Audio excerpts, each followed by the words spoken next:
What's up, everybody? Welcome to We're All Geeks, Episode 1, the official Episode 1, in case you're confused about the E3 special. My name is Kenny, to my left. I'm Sterling.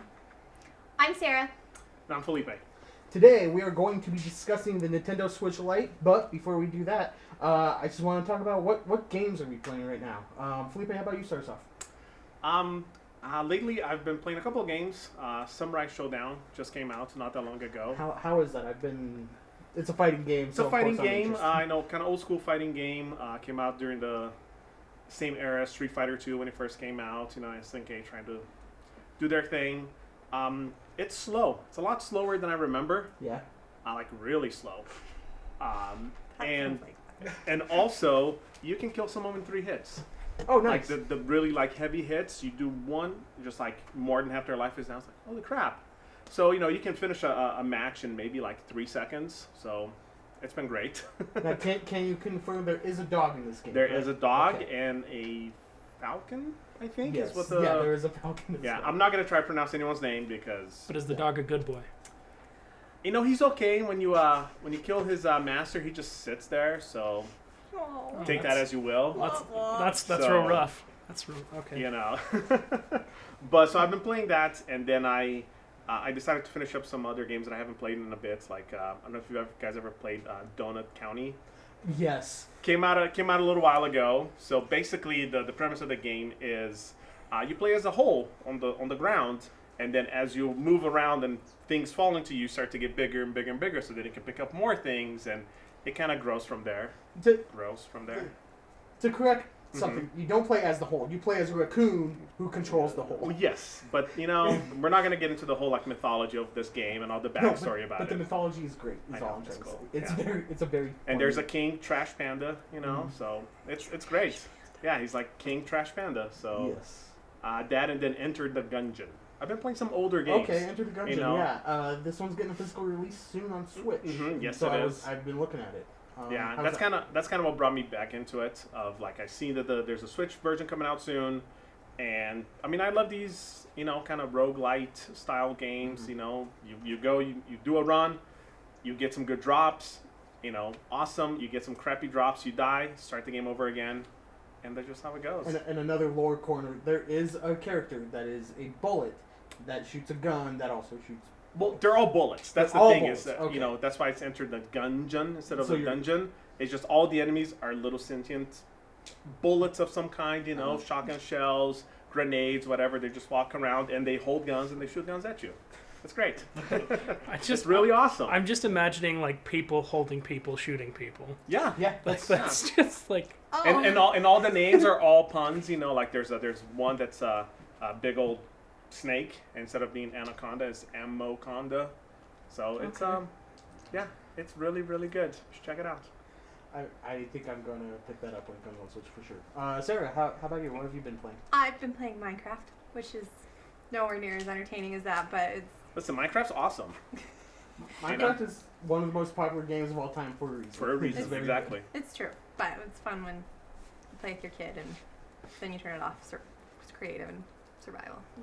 So what have you guys been doing then? Just you trying to build stuff? You trying to survive? Yeah, he really enjoys playing creative, and I'm the opposite. I like to play survival. Mm-hmm. So we'll start out in creative, and then all of a sudden, then it turns into survival, and it's who can jump off the building and not die. Does he have a project? Like, is he trying to build? Like, you know, I've played with friends before. I've talked to people where they're like, yeah, you know, I've been going at it for 3 months because I'm trying to build, you know, this one recreation of King's Landing, you know, some insane thing. So. Oh no, I've seen people who do that, and I give them all the props because I could not stay dedicated for that long. I fly around in creative for about 30 minutes. I'm like, okay, I'm bored. Let's do something else. That sounds like my journey in creative. I build something and then like halfway through I get bored, and so I just like stick dynamite all around it and just blow it up myself. Like, you know, so we create a whole bunch of those wither things that fly around and blow. Yeah. And then everything gets blown up. It's lots of fun because then the withers don't love each other and blow each other up. And then I played Fortnite for about 3 days last week when the Demigorgon was released. as the Oh, character. yeah, that's right. That's and right. I would just run around and do dance moves until someone shot me. I was great. just about to ask, like, Same what's like your that. what's your rank? Like, how far did I'm you on that? I'm I mean, because you know, terrible. like we discussed before, you know, you can kind of get a win without doing anything. So Yeah, like campers. I love yeah, campers. you know, you find the right. Don't Yeah. look at me like that, Kenny. Just some boring gaming. Yeah, Yeah. Let's no. just hide away, you know, on the upside down, and you'd be fine. So, A win is a win. you know, Is that's it right. though? It is. Yeah. It Is really it? is. It is. Hey, I got the same umbrella as everyone else. He's just quoting what Vin Diesel said. You know, doesn't matter if you win. by an inch or a mile. Win's the win. Now give me your pink slip, Paul. Yeah, Sterling. How low do you have to go to quote just first Fast and Furious? not For that a low. win. That's the Not best that one. low. I don't know. Listen, That's the best one. Again, I'm not the going that lowest. far. Now the hold lowest on. hanging fruit is the tastiest. So Now hold on. I'm pretty sure the best one is where they drive a plane for 35 minutes. That one's pretty great. We're talking no. realism, right? that's right. You mean Yeah. where Okay. the one Gal Gadot died during so that she could be Wonder Woman? Yeah. See, Yeah, moved on to bigger, better things. Yeah. So. it started one of the best things. And, yeah. And then Han officially died. And that's when. Listen, it was- again, we can't go. There's the Zelda timeline I'm gonna talk about one day, and then eventually there's gonna be. Let me explain what happened in the Fast and Furious movies. So Sterling, what have you been? So for me, it's been went back with my brother who's never played the Halo campaigns, Okay. and like I've been guiding him through those. You know, which is I forgot how like fun they were. You know, I just put on Grunt Birthday Party, and you just like you get the headshots. Yay! Yeah! Like I don't know. It's Wait. It's very When you English. kill the people, their heads pop off and it's Oh, the game? so the grunts. Yeah, it's a Grunt Birthday Party skull. If you shoot him in the head, it like blows up and there's confetti. Oh, that would be great fun. yeah, You I'm just know, gonna so, ask like like- what skulls you have, and like you guys playing legendary, like. No, so I mean, since he's like full time dad, doesn't have time to like play games, you know, and he's never played them. I just kind of like watch his back as he plays through the cutscenes instead of just like trying to speed run it. So we like finished Halo 3. We're on ODST now, so that's pretty great. That's been fun. Other than that, it's Sea of Thieves and Dota 2. How's You Sea know? of Thieves going? Sea of Thieves is a lot of fun. I don't know why, but like I just get stuck fishing off the side of a moving boat, which is a lot of fun because if you're sailing with anybody, they're like, "Hey, you pulling the sails? I can't. I got a fish on." I'm Like busy. you're just I'm gonna busy. have to deal with that yourself. You know, get off the helm and go take care of something. I'm gonna get this fish. Do you, Which you know, so like you crash, but Do you group up with people when you're playing it?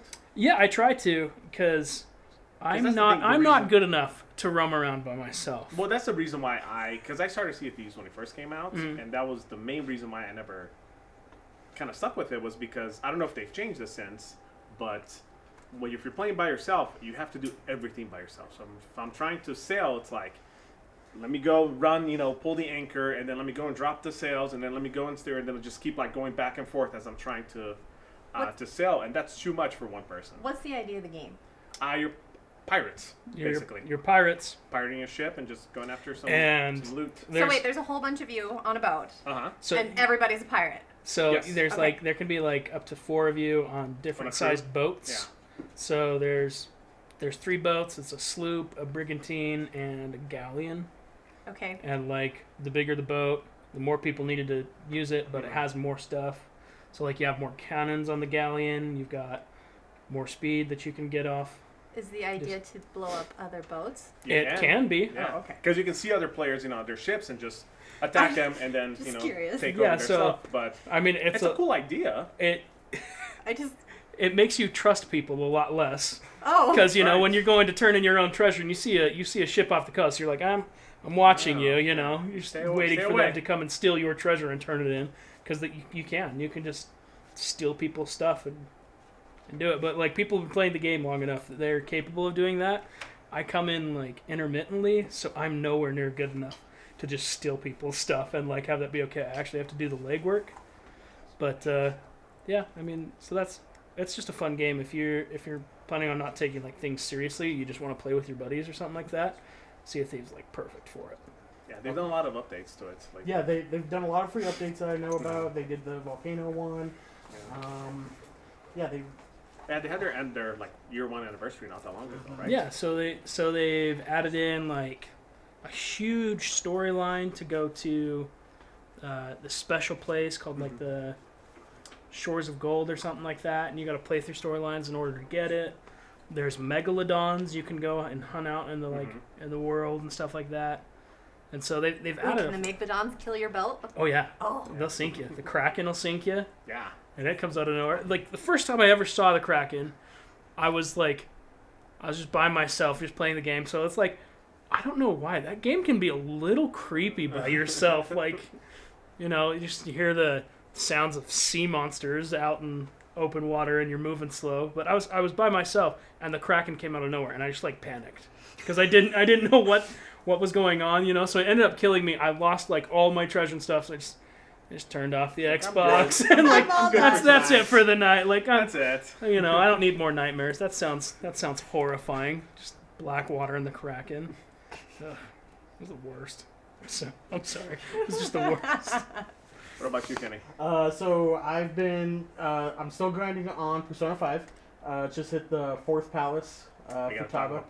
Yeah, we'll get into some Persona real quick. That game, it's so good. I'm to the point where I want to just finish the palaces and the turn-based stuff so I can just do the social stuff. I know, right? It's that's so much fun. I'm like, I have to do a palace again. Yeah, no, that game has this turn of like, I'm playing a game and this is a fun game to play, but then it's like everything else, the story, all the social link, just not the actual game of it, like the turn-based combat, becomes like this. I just want to do this. I've been trying to finish those as fast as possible. Like I tried to finish the 3rd one in one game time day. On one sitting, as soon as you go in, trying to get all the way to the treasure. Yeah, and I couldn't. I was too underpowered. I got really far though, and I was able to finish it in 2.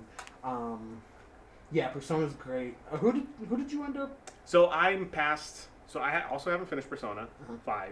Although Persona 4 is my favorite game of all time, but Persona 5, I am the palace right after that one that you finished. So you finish that one, and then I'm on the next one. Okay. Which I won't say anything. But Persona is just such a weird game because it's the game. It's fantastic, but if I try to explain to someone what this game is, they're like, "What the hell are you really? talking about? This doesn't sound like." He plays as a Japanese high schooler, and the high school simulator, basically. During the day, and then during the day, and then at night, you jump into people's hearts and you try to change their minds and. Yeah, I know. Listen, I know people. This is crazy, but it's a fantastic series of games. So, you're a high schooler in palaces? No, so you're a high schooler in Tokyo. Okay. Yes. And then you have, as the main character, you have, and I won't get into specifics, but you have the ability to basically enter someone's heart, as in like their mind, like change their mind. So I think it's more of a translation issue of like you're gonna give them a change of heart. Why? Because let's say that your teacher is abusing students, and they make, it could be sexual abuse or not. They don't really go over it too specifically. So then it's very implied. It's implied. Wait a minute. It's implied. So then you use your powers and you go into the palace, which basically is like their mind, and then you fight your way up there until you get to them, and then by defeating them, then it causes them to have a change of heart. So then they're like, oh my gosh, I can't believe I've been doing this stuff, and blah, blah, blah. And, so when you go then into you call the mind, cops? Or... then you call no, they turn themselves in? They turn themselves okay, in. See, so then that's not a bad resolution. Yeah, because it's like no one, so like the...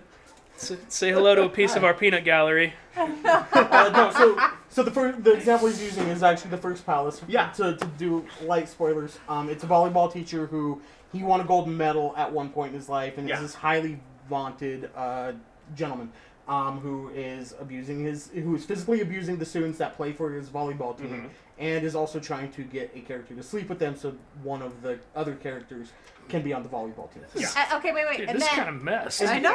Yes, I know. And then you discover that you can go in and change his heart, or which you steal a treasure, in this case his gold medal, and he realizes what a douchebag he has been, how bad he has been, and he goes up on stage and says, basically when you change someone's heart, like it causes them to realize like, oh my gosh, and they have a change of heart, they turn themselves into the police, they're so like overcome with like guilt, and they're like, oh, I can't believe I'm doing this, and then they turn themselves in.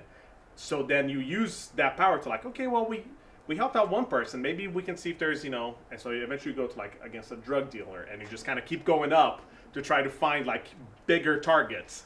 And listen, he said that if we tried to explain this to you, I told you, it would be the crazy. Yeah. Okay, so Yes.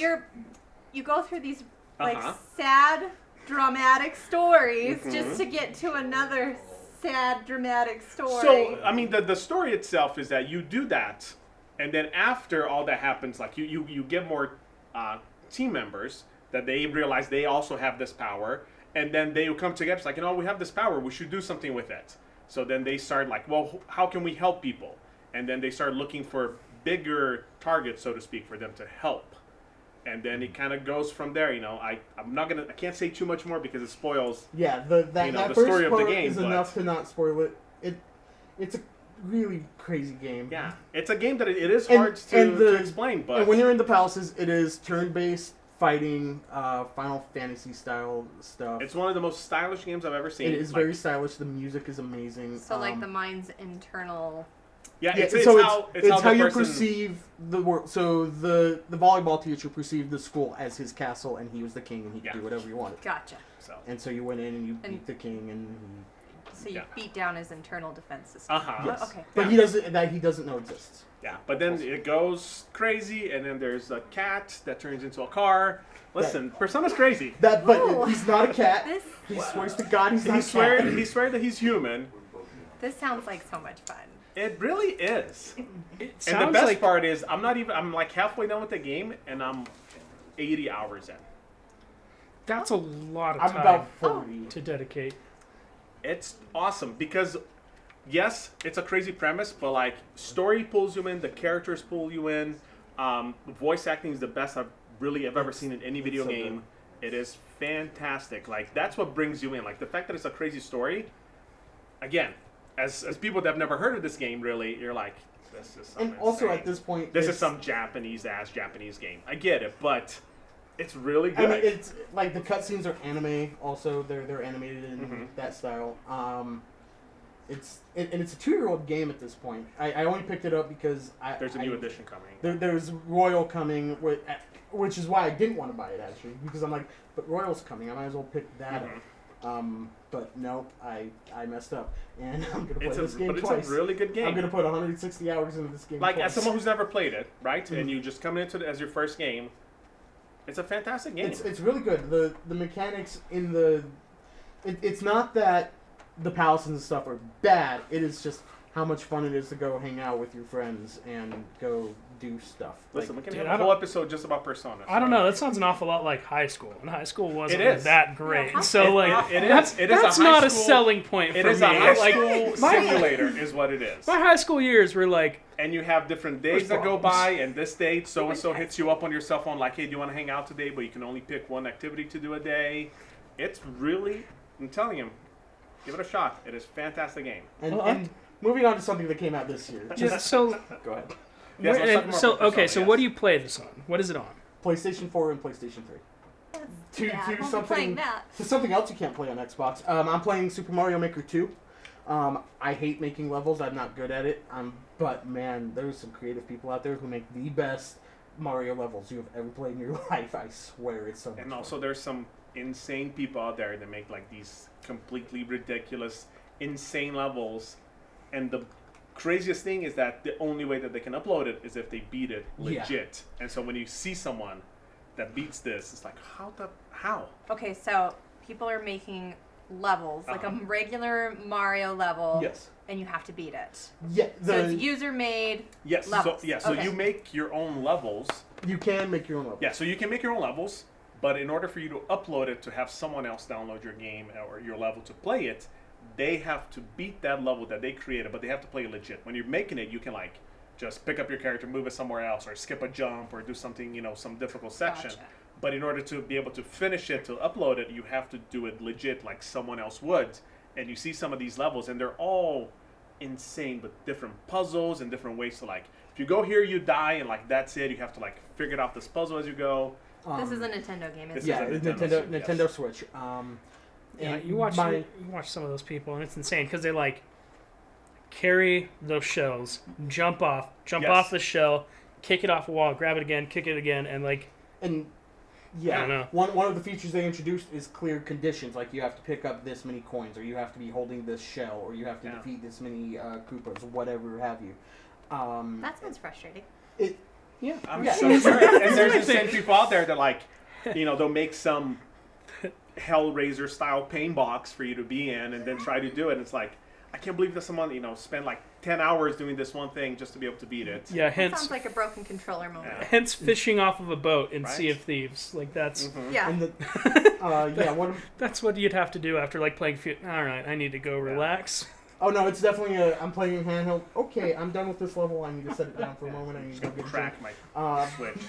But my favorite genre in there right now is the speedrun levels. So you get 20 seconds of timer, and you have 20 seconds to beat the level. So you have to basically just sprint and trust that the level is going to do what you need it to do, and that it's the biggest trust fall in video games I've ever experienced. Like, no, that thwomp is going to hit. No, it didn't. At the last second, it didn't, and it's so much really makes fun. you feel like a speedrunner. Like they'll do things like that where seriously you just hold the button and press for it to go, and the level will basically play itself for you. But you get to feel like this is what a speedrunner would do, where like he knows every single jump and trusts that like I'm gonna jump. It doesn't look like I'm gonna make it, but I'm barely gonna hit this thing, and I'm gonna keep going.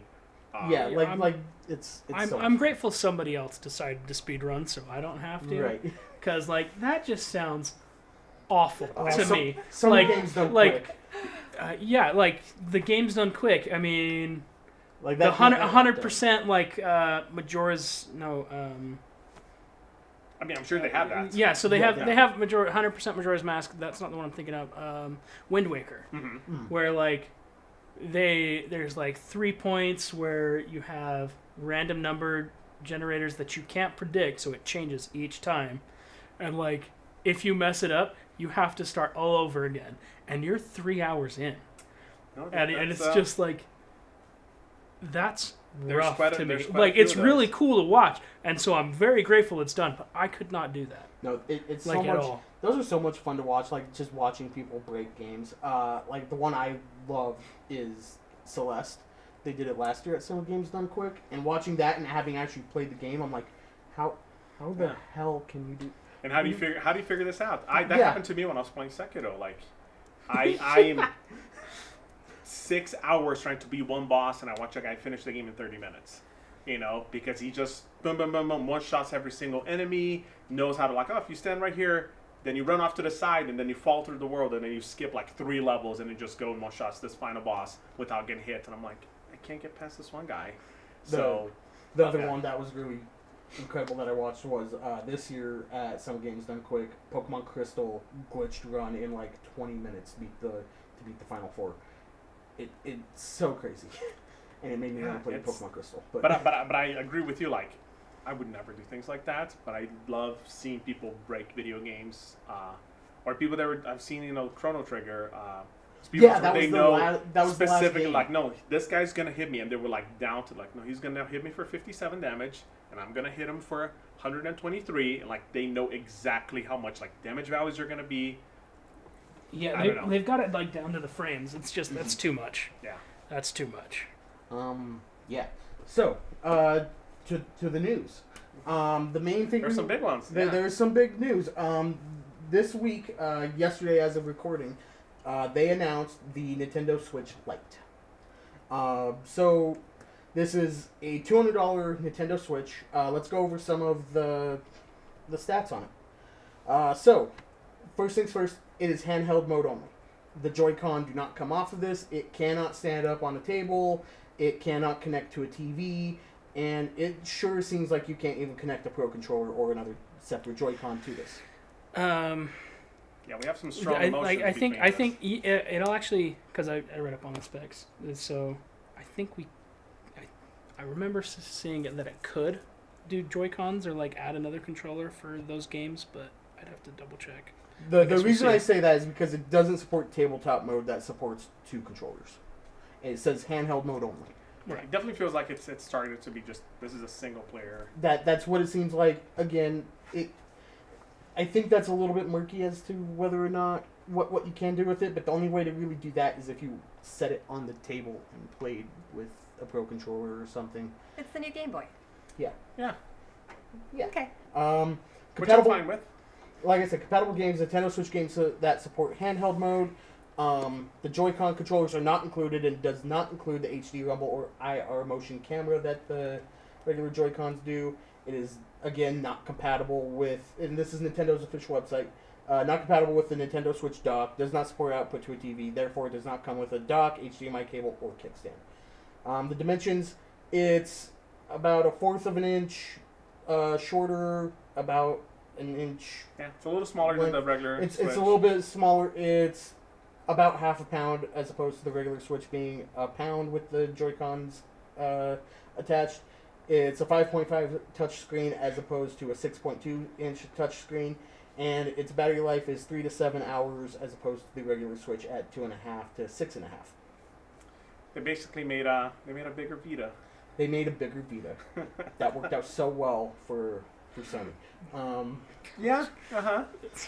It's a bad plan. Yes, for a bad plan. $100 less, So man. yes, I'm not- its retail is $199.99 as opposed to Nintendo Switch at $299.99. So that's the Nintendo Switch Lite. So let's start with who is this for? I mean, definitely for. Because it could be for kids. Mm-hmm. You know, it is a handheld only device, Mm-hmm. but it could also be for people that. I personally think that $300 for a new console, that can be a little much for someone, but Yes. $200 for a handheld system, that's the price of the 3DS. Yes, and then think about when this inevitably comes in pre-owned, and because someone's going to upgrade to the regular one because they want to upgrade to the regular one. Right. So what we're looking at, 150, 160, 170 for one of these. That's sometime next year. It's a good price. It's a good budget console. It's a good entry level, and that's what I think it's supposed to be. Is the entry level so that you can play Pokemon, which there is a Pokemon Special Edition. The other thing about these is they are going to come in a bunch of different colors. Well, they said it's only 3 right now. It's yellow, gray, and turquoise. But there's the Pokemon and then the Special Pokemon. So which right now the regular Switch comes in black with blue and red Joy-Con or gray Joy-Con. Yeah. So it's more colorful. I'm not saying that makes it worth buying. are you gonna go out and buy no, it? like is Absolutely that not. yellow a huge selling Are you point gonna for buy you? it? Well, I'm not because I already have a Switch. But if I didn't have a Switch and I've been waiting, Would you buy that first? I might because Oh, I please. already have 2 consoles and a PC connected to my TV. Like, I would be okay with the Switch. For me, has always the big selling point is the fact that you can play it on the go. I would play it more instead of me playing my phone. I would play the Switch if I had a little smaller version that I could always have it with me. I could see me How having much are that. games on the Switch? $60 for a new game. 60 is the norm. The standard, $60. Some games come in a little less, $30, $40 game, but that's across all platforms. So for a handheld device, you're willing to pay $60 for each game you play. How many games do you have on your phone? Like, I don't know, 4. Really? At Oh this moment, I man. have But one. then again, there are some games I've dropped a couple hundred on them. Let's not talk about this. Yeah, but, no, I mean on your phone. On your phone. Yeah, I'm not talking like. Yeah, Yeah, on my I phone, probably- I've dropped. I probably have 2, 3. Really? Oh well. Candy Crush? No, All right. but there's this Marvel game. Let me tell you. My God, We're not Future Fight. Mario the Future. Again, That's good. That's an episode for me. Right? All right. So here's Marvel Pokemon. okay. While you have the Switch Lite, it is stuck in one style. You can't take the Joy-Cons off, right? No. Right. So you're stuck. Now, I've gone on quite a few road trips, and I've done DS, I've done phone, and I've done the Switch. And I found most of those you end up holding close to your face. Mm-hmm.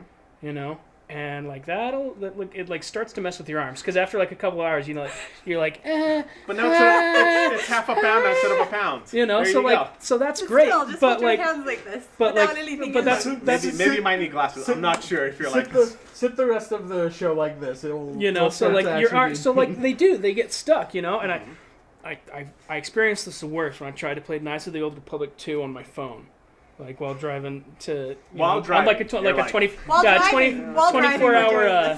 24 hour road trip. You're going And so all the way. after 2 hours, I couldn't straighten out my arms, and so I was just uncomfortable, like sitting basically like, what am I doing for the rest of the road trip? But when I got the Switch and I could set it down and like put the controllers basically on my lap and be able to play, that was by far the most comfortable I've been gaming while traveling. Like this is way better, right? I get it, but it's like, but this is the fancier 3DS. It's the same price as a 3DS. Yes. It's not gonna have the new Pokemon, so it's not gonna have the new Pokemon game. It's only gonna come for this. Like this is the end of the 3DS right here. You know, no new Pokemon game, and here you can get the new system for the same price. Why would someone get a 3DS right now? Yeah, well, I'm totally okay with that, because the fact of what the Switch is able to pump out versus what like the 3DS has been capable of. I mean, because as far as the graphically beautiful games that have come out on the 3DS, it's not very many. They've stuck with like the cell shading for like 90% of the 3DS games and stuff like that. But if you have the same capabilities of the Switch, like or most of them, and you can play that versus the 3DS, then yeah, I think that's worth it. And that's where I'm coming from. Like it's the fact that it's a $200 system that you can't put on the TV and you can't detach. Like I think you guys are coming from more of the sense of like this is a crappier version of the Switch, where I'm coming with this is a better version of the 3DS. Because if you want the Switch experience, spend $100 more and get a $300 version. Yeah. This isn't for you. This is for someone that's gonna get a 3DS instead of like get this and you can play Zelda and you can play Mario, you can do whatever. So I don't have kids, but like my nieces and nephews, if like I was stuck and I had to give them something, I'd love to give them the Lite and say just like play that and it'd be fine versus like the 3DS.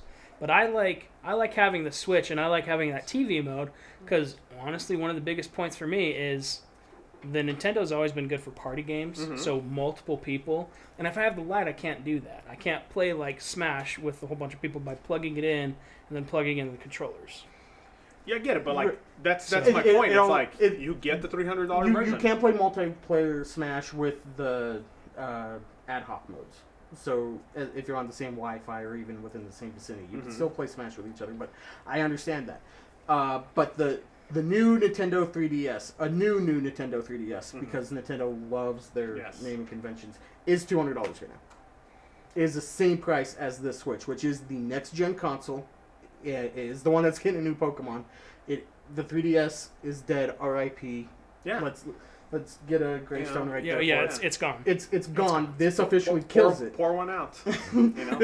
Press F for respect. Like yes, that's it. Oh my gosh. It officially killed it.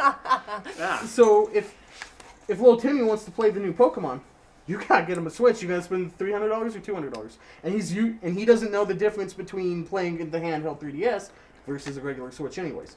So you can save $100 that way. Plus, it's probably actually not as flimsy as the 3DS.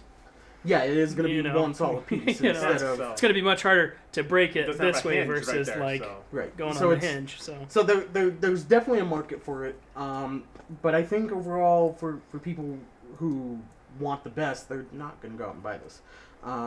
Even like early adopters are going to be like, but it's worse. Yeah. But this is the 2DS version of the Switch. I think of this as like anytime that a new console is going to come out next year, right? And then you wait a year or so, maybe a little more, and then they'll do a revision of that same console. Happens every generation. It happened with the PlayStation. It happened with the Xbox One.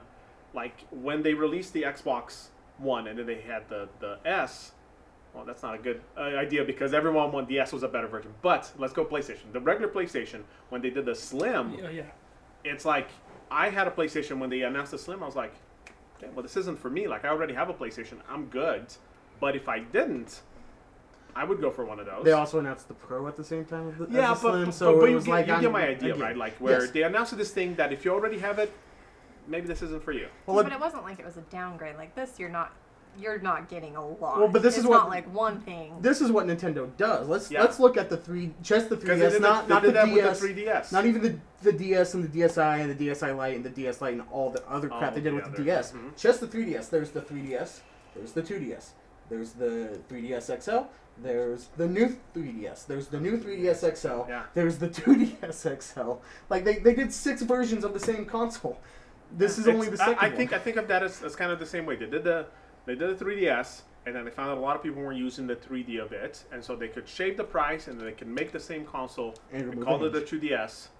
But you save some money, and they removed the feature that most people just weren't using it. Mm-hmm. Then they came out with an upgraded new 3DS and new 3DS XL. So Nintendo charged on that. I think it definitely is going to kill the 3DS, but I think they're doing that on purpose. Yes, because it's a lot of work probably to get the 3DS, and then the capabilities of what you're able to do on it, it's very small. And Nintendo's always been about, like, I would say family gaming versus like anything else, and sure. and clearly they've been at the forefront of any kind of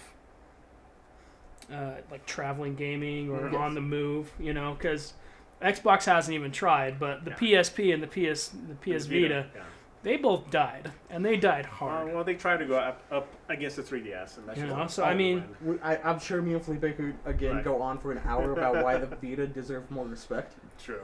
But so I mean, like, it's going to reach the point where the only real competitor for like the Switch is going to be iPads and stuff like to me, that. I think this is a great news because it takes.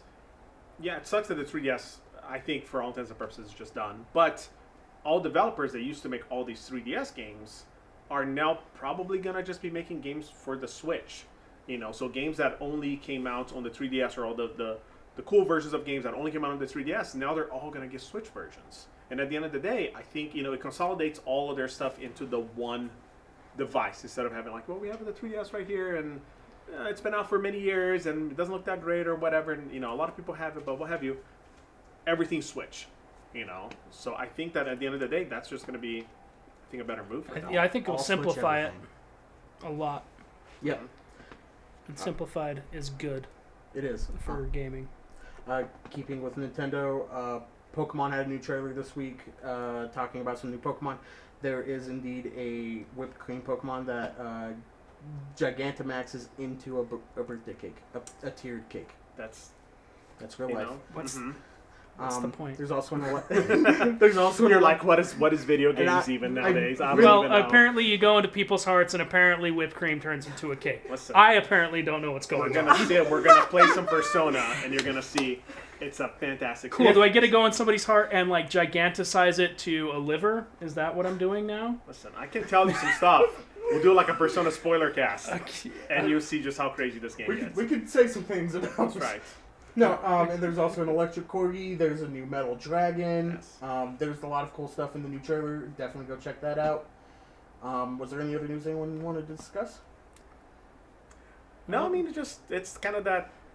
We're gonna be in a bit of a lull. Yeah, coming off of E3 and before they get hyped for any kind of Christmas releases and stuff they want to do. I mean, we have some bigger releases coming fairly soon. Especially speaking about the Switch, like there's Marvel Ultimate Alliance, Fire Emblem, in a little bit. Those are both this month within the next 2 weeks. And then the new Wolfenstein games coming out, both of them. So there's some big stuff coming out, and then Madden at the end of the year. Madden is the harbinger of the video game season. So whenever new Madden comes out, that means here's all the other stuff coming out soon. So, video game season, it doesn't end. So, it just has its lulls. Yeah, but that's okay. But I think we're heading into a really good season. Mm-hmm. I think it's just gonna get better and better with everything we get, because we're getting nice stuff now. But then next year we're getting some heavy hitters at the beginning of the year, and then I'm guessing either next E3. I would doubt that it happens this Christmas season, where we get a full detail on the new PlayStation coming out. I 100% think it's gonna go at E3. We're gonna get the next console war between the Scarlet and. I think that'll be before E3. I really think that. No, I think they do this at PS4 thing. The PS4 conference was in March or February. Yeah, I was gonna say early next year.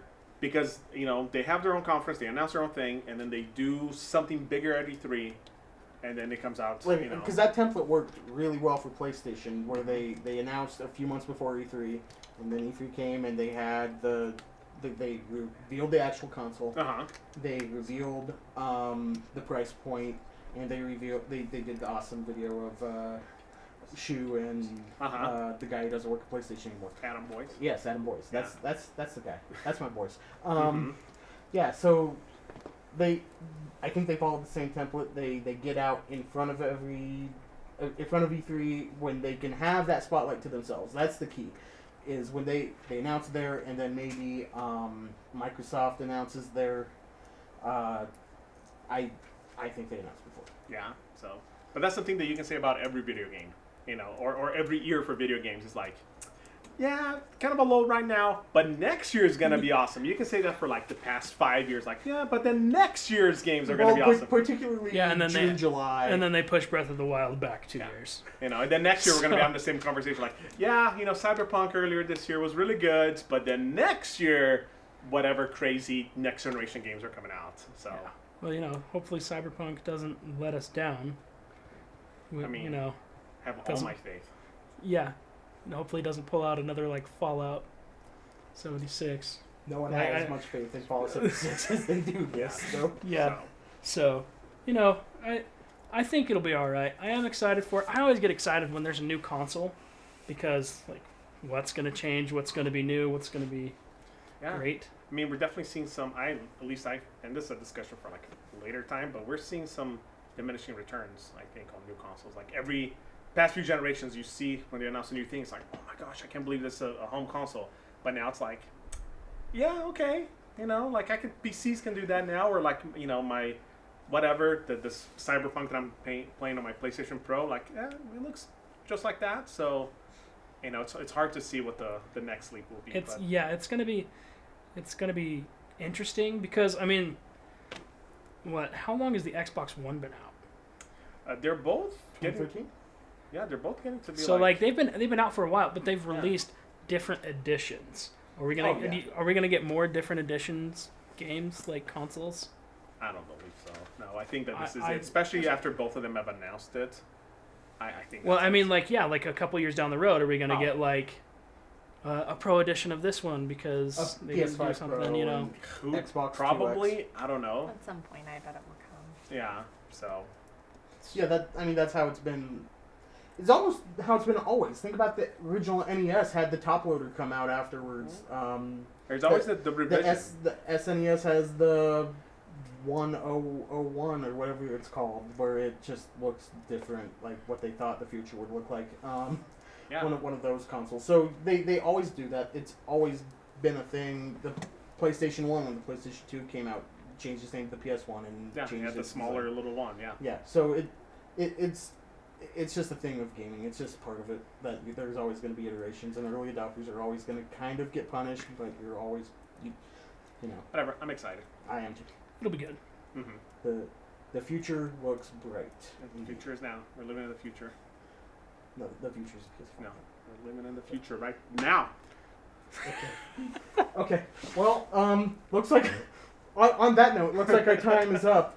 Thanks for joining us today. Please remember to like, share, subscribe. Leave us a comment on what you think the future looks like. Are you excited for the? Are you excited for the Nintendo Switch Lite? I doubt it. Which one of us was wrong? Which one of us was right?